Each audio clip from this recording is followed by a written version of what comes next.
o texto que está aí no painel, Efésios capítulo 2, dos versículos 1 a 10. Paulo, escrevendo à igreja em Éfeso, vai falar somente pela graça de Deus. Nós já louvamos e vimos e ouvimos muito sobre a graça, porém a palavra do Senhor, ela é a principal desta noite e com certeza ela também falará ao meu e ao seu coração. E nós vamos ler de maneira responsiva, do versículo 1 ao versículo 10. Eu iniciarei lendo os versículos ímpares e peço a gentileza dos irmãos que leiam os versículos pares. Todos acharam?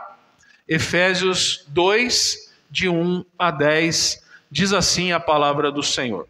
Ele vos deu vida, estando vós mortos, nos pedir a ajuda do amado Espírito Santo para nos dar condições de transmitir e receber esta verdade nesta noite. Fala aos nossos corações e que possamos sair daqui alimentados por esta verdade.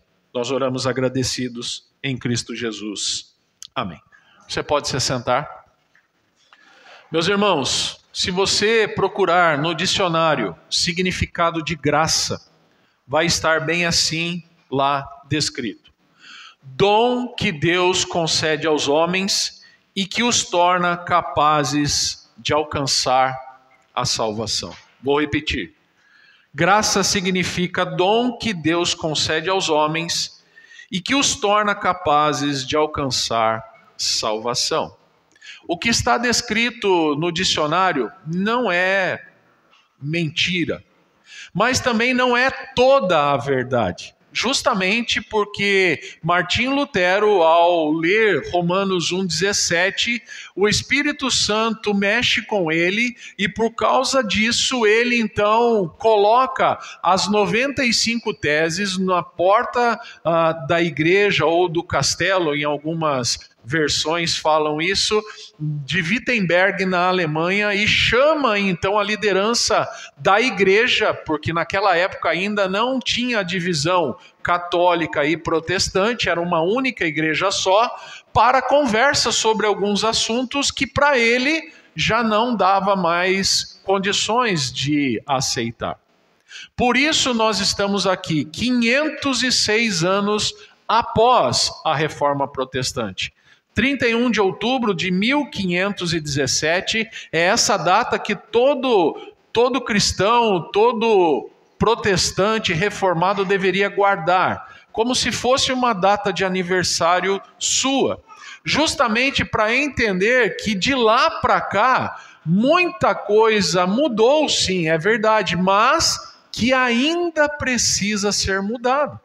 Na minha e na sua vida, na minha e na sua casa, na minha e na sua igreja. Por isso, nesta noite, nós precisamos entender que tudo aconteceu somente pela graça. E eu quero ilustrar isso com uma das pregações do reverendo Hernandes Dias Lopes. Certa vez, assistindo uma das suas pregações, ele citou um exemplo sobre graça. E ele disse assim, justamente hoje, que é o dia do professor. Um professor em sala de aula recebe um aluno, adolescente, rebelde, com vários problemas sociais e familiares. Mas aquele menino chamou a atenção daquele professor. E por chamar a atenção daquele professor, muitos deixaram aquele menino de lado. Mas aquele professor não. Ele tentou investir na vida daquela pessoa, daquele adolescente. E ao sair da escola, passou numa loja, comprou roupas, comprou sapatos e se encaminhou, se dirigiu para a casa do adolescente. Ao chegar naquela casa, ele bateu palma e aquele adolescente, ao olhar por entre a janela e a cortina, pega uma pedra que estava próximo a ele e joga no professor. E infelizmente acerta a sua cabeça e o professor cai todo ensanguentado e é levado às pressas ao hospital. Por alguns dias aquele professor então ficou em recuperação, mas logo que ele se recuperou, ele voltou com os seus presentes para a casa do adolescente. E novamente bateu palma e o pai dessa vez o recebeu e o questionou. Meu senhor, Já não foi o bastante o seu sofrimento? Compensa você, presentear o meu filho? Ele falou assim: será que ele é merecedor?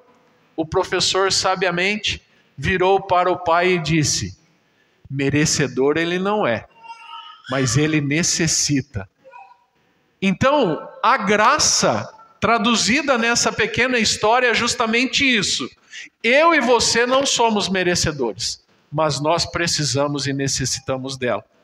Por isso, o apóstolo Paulo inicia esse segundo capítulo em Efésios, justamente dizendo o seguinte: Ele vos deu vida. Ele quem? Deus. Deus Pai, Deus Filho e Deus Espírito Santo, enviando o seu único Filho para morrer na cruz para me salvar e te salvar. Jesus Cristo, estando eu e você ainda mortos em nossos delitos e pecados.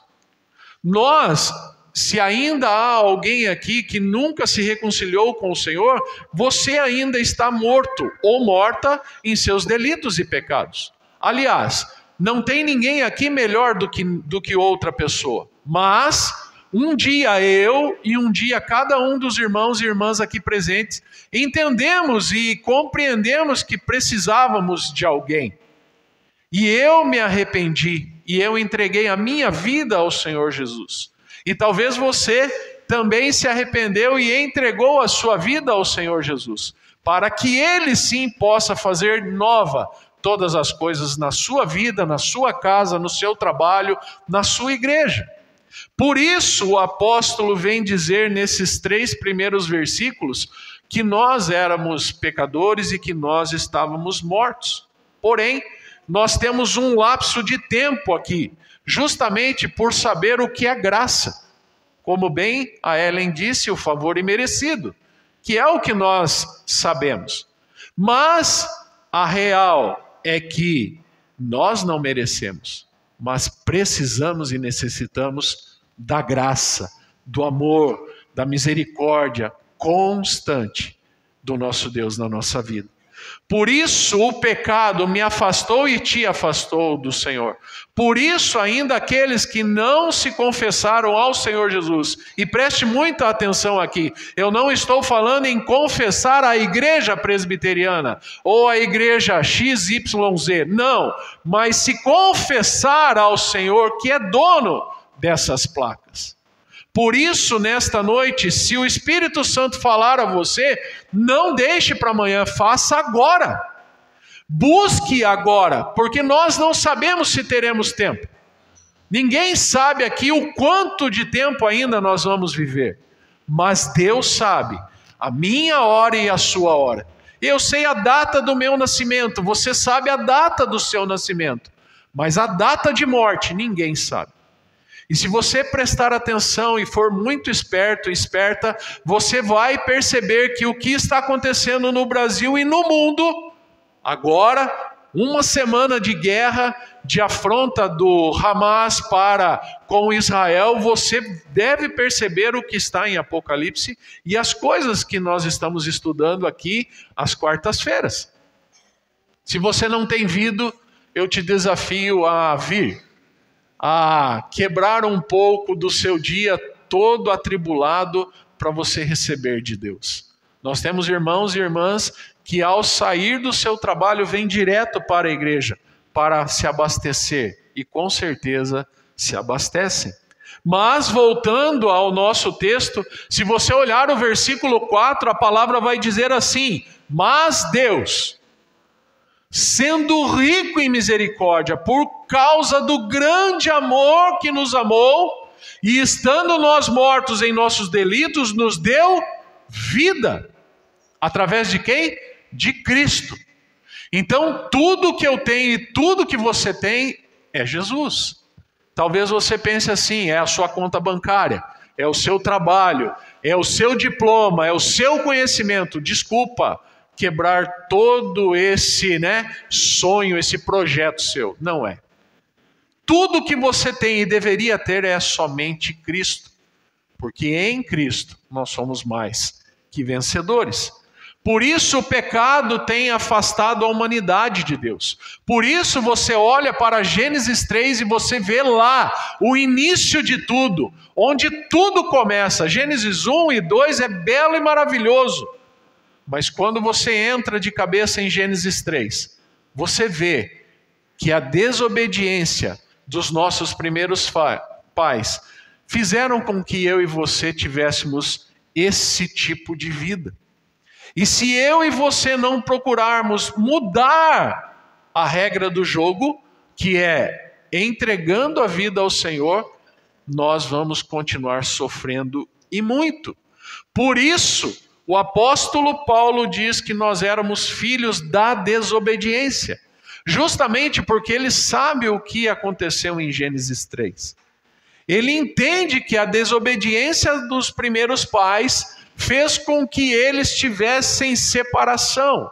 E eles foram convidados a se retirar do jardim do Éden. E quando eles olhavam para a entrada do jardim do Éden, sempre tinha lá os anjos do Senhor, que nunca mais permitiu que eles entrassem naquele lugar sagrado. Mas nós vamos poder entrar, meus irmãos, uma vez que, mudado a nossa vida, tendo confessado o Senhor Jesus como o único e suficiente Salvador da minha e da sua vida, nós vamos passar então a ter uma vida totalmente diferente. As cartas do apóstolo Paulo, na sua grande maioria, ela sempre começa saudando com graça e terminando com graça. Principalmente as cartas do Novo Testamento. E se você olhar aí, você vai ver Apocalipse 22, 21, que termina assim: a graça do Senhor Jesus seja com todos. O último livro, a última linha fala de graça. Fala daquilo que eu não mereço, daquilo que você não merece, mas daquilo que eu e você precisamos e necessitamos. Graça. Por isso, nesta noite, nós também precisamos entender que os reformadores pensaram muito na importância da graça, a graça de Deus, e fizeram isso um ensino bíblico sobre a salvação. Mas a grande questão, meu irmão e minha irmã, é que muitos aqui dentro, e principalmente que estão fora daqui, não aceitam esse ensino. Não querem ser confrontados, não querem sair da sua zona de conforto. Por isso se rebelam, ficam bravos, mas não adianta ficar bravo comigo. Não sou eu que criei isso aqui. Isso aqui está criado pelo próprio Deus. Então, se você fica bravo, se você fica rebelde, não é comigo, não é com a igreja nem com a liderança. É com o próprio Deus. E aí, uma hora você vai ter que acertar a sua vida e as suas contas com o Pai. Mas enquanto não acontece isso, nós precisamos entender justamente o que os protestantes, os reformadores fizeram. Muito se diz que a Igreja Católica Romana falava que eles eram salvos ou precisavam ser salvos por obras. E isso não é verdade. Nós também precisamos entender que qualquer pessoa, ela não é salva por obras. Pelo contrário. Porque se eu falar que somos salvos pelas obras, eu anulo o que Cristo fez por mim na cruz. Mas as obras, elas precisam ser feitas.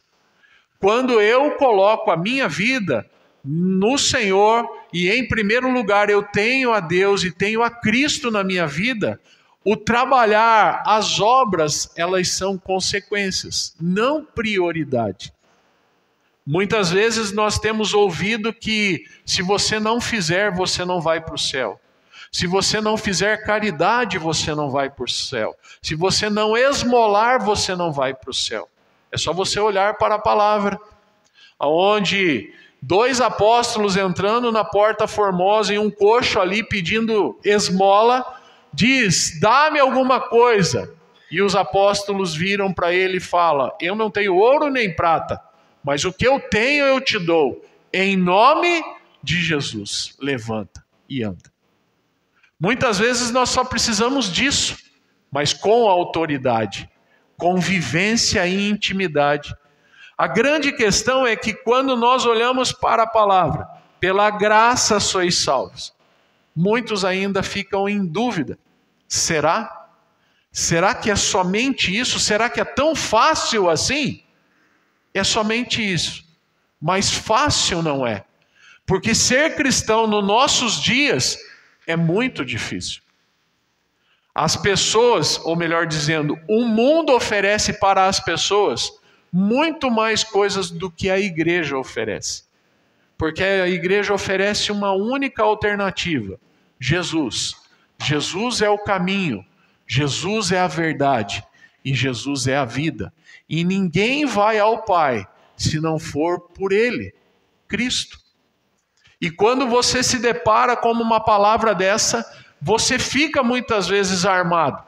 Você não sabe que atitude tomar. Você não sabe por que caminho seguir. Pois bem, e juntamente com ele, versículo 6, nos ressuscitou e nos fez assentar em lugares celestiais em Cristo Jesus. Você vai sentar sim no lugar celestial, não porque você é merecedor ou porque você é melhor do que alguém. Pelo contrário, nós todos aqui, do mais novo ao mais velho, do mais jovem ao mais experiente, precisamos e carecemos desse Senhor. Para mostrar, versículo 7, nos séculos vindouros, a suprema riqueza da sua graça, da sua bondade para conosco, em Cristo Jesus. Perceba, quantas vezes o apóstolo Paulo está dizendo a mesma coisa. Graça em Cristo Jesus. Graça em Cristo Jesus. Graça em Cristo Jesus. Ele não foge dessa batida. Ele não muda as linhas da palavra. O problema é que muitos hoje, para ter algum benefício próprio, têm mudado a palavra do Senhor. Têm feito barganha. Olha, se você trouxer isso, você vai receber aquilo. Olha, se você trouxer 2 vezes isso, você vai receber 10 vezes aquilo. Nós sabemos que isso é mentira. A palavra do Senhor nunca disse, em momento algum de Gênesis a Apocalipse, que se você trouxer, você vai receber. Pelo contrário, você tem que morrer para nascer de novo. Por isso é que Nicodemos não entendia essa palavra. Como assim eu tenho que voltar para o ventre da minha mãe? Não, não era isso. Mas é anular toda a sua vida terrena e olhar com expectativa para a sua vida espiritual, para a sua vida futura, onde você vai morar na eternidade. Ninguém pode estar diante de Deus, meu irmão e minha irmã, e falar, é por minha força, é por causa da minha conta bancária, é por quem eu sou, é porque eu sou um grande empresário ou grande empresária, é porque eu tenho muitos contatos. Não, não é por isso. Você só é o que é e tem o que tem pela graça e misericórdia do Senhor na sua vida. Porque senão, nem a sua roupa do seu corpo e a minha, do meu, nós estaríamos vestindo. Mas é graça. A passagem das Escrituras Sagradas trata realmente da doutrina da salvação através do sola gratia. Somente pela graça de Deus. E isso também é descrito através do apóstolo Paulo. Aqui a igreja em Éfeso, só que num outro texto, Atos 20, 31, quando ele diz assim, portanto, vigiem, lembrem-se de 3 anos que estive com vocês, de como dia e noite nunca deixei de aconselhar com lágrimas cada um de vocês. Não é à toa que o apóstolo Paulo está dizendo aqui à igreja em Éfeso. Durante 3 anos ele está orientando, aconselhando e ensinando a igreja como ela deveria caminhar. Muitas vezes os pastores não ficam muito tempo dentro de um lugar, numa igreja, justamente porque o povo não compreende o que ele está fazendo. E a grande questão, muitas vezes, não é o pastor ou o líder da igreja local. Muitas vezes é o rebanho, que não quer deixar de ser rebelde, que não quer deixar de fazer as coisas que costumeiramente vem fazendo. E aí, essa palavra não agrada. Essa palavra não é de vitória, não é de prosperidade, como muitas denominações fazem hoje em dia. E aí, arrebanham multidões. Tem uma charge na internet justamente isso, né? Pregação da palavra, pregação da prosperidade. Pregação da palavra tem 3, 4 na fila. Pregação da prosperidade é a fila indiana imensa para entrar naquele lugar. Porque hoje as pessoas querem o evangelho fast food, comida rápida, serviço rápido. Ninguém quer fazer aquilo que sempre foi preciso fazer: meditar, orar, buscar a palavra do Senhor. Versículo 8: porque pela graça sois salvos mediante a fé, e isso não vem de vós, é dom de Deus. Não adianta eu ou você buscarmos, nós precisamos compreender que tudo vem do Senhor. E se nesta noite você está aqui, você com certeza está porque você foi escolhido por Deus estar aqui conosco. E se você está ouvindo essa palavra, é para mim e para você. Porque quando nós olhamos o que está descrito aqui, nós percebemos muitas vezes o que o apóstolo quis mostrar, principalmente para aqueles que estavam mortos. E existem 3 aspectos aqui de uma pessoa morta. A pessoa morta, em primeiro lugar, ela está morta por conta da sua condenação. Lógico que se nós fôssemos entender tudo isso que está descrito, a nossa cabeça não tinha condições, porque nós somos limitados e o Senhor é ilimitado. Mas Paulo está tentando mostrar de uma maneira muito prática e simples que se eu ainda estou morto é porque eu ainda estou condenado. A partir do momento que eu deixo de ser um morto, passo a ter vida em Cristo Jesus, eu já não estou mais condenado. Porque a palavra diz que uma vez salvo, sempre salvo. Você vai continuar vivendo nesta terra. Você vai enfrentar lutas e provações, com certeza, pecados diários, mas você não deve insistir naquele mesmo pecado. O pecado, a partir daquele momento de renúncia sua, passa a ser um acidente de percurso, não algo costumeiro. E o segundo ponto que ele mostra que uma pessoa morta, ela significa que se ela está morta, ela também tem o jugo do pecado. E se você está dessa forma aqui nesta noite, você precisa se libertar. Não comigo, não com a igreja, mas com o Senhor dela. E tudo isso vai fazer morrer a sua carne, vai fazer morrer as coisas e os prazeres do mundo para você.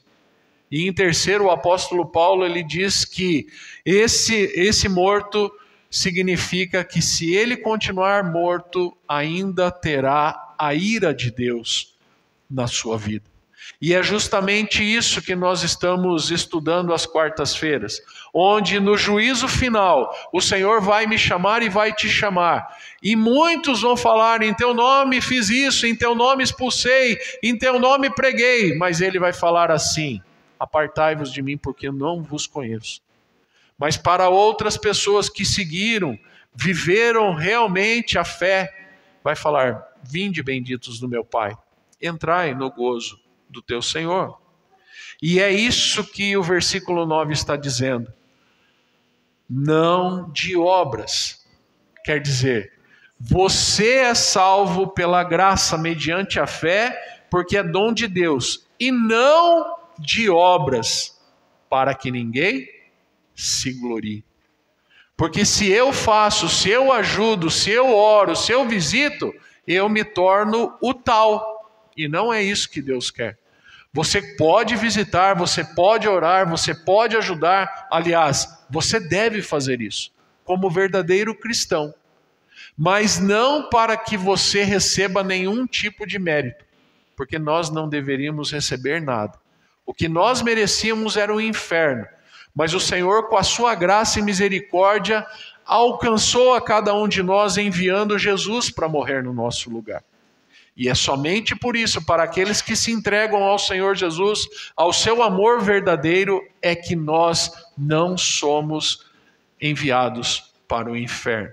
Por isso, nós precisamos aqui fechar. E este último versículo, o versículo 10, diz o seguinte: pois somos feitura dele, criados em Cristo Jesus para boas obras, as quais Deus de antemão preparou para que andássemos nelas. Se nós somos feitura, nós precisamos lembrar de Gênesis 1, 26 e 27. Façamos, plural, Deus Pai, Deus Filho e Deus Espírito Santo. Façamos o homem a nossa imagem conforme a nossa semelhança. E é isso que o apóstolo Paulo mostra aqui, finalizando este versículo. Primeiro, ele aponta a obra de Deus para cada um de nós. Ele também, em segundo lugar, ele mostra a motivação de Deus.